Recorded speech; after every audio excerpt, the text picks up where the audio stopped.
आज आहे शुक्रवार आणि मी चालली आहे मच्छी मार्केटला. ही माझी जुनी पुराणी बाईक, जुनी पुराणी असली तरी तिचा माझ्यावर आणि माझा तिच्यावर खूप जीव आहे. तर मार्सली मार्केटला पोचल्यावर मला लक्षात आलं कॅमेरा ऑन करूया.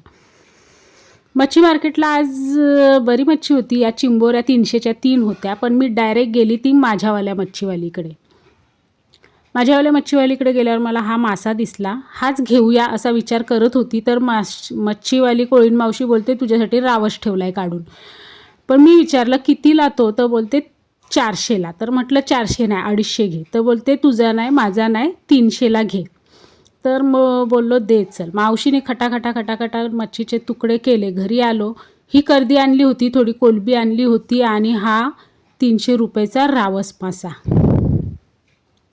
मावशीने तुकड्या तर केल्या, पण किती जाड त्या तुकड्या केल्यात. आता फ्राय केल्या तर या शिजणार कशा. काय बोलू मावशीला, किती वेळा सांगितलं बारीक कर बारीक कर, पण ऐकत नाही. जाऊ दे, बघते आता काय करायचं तर.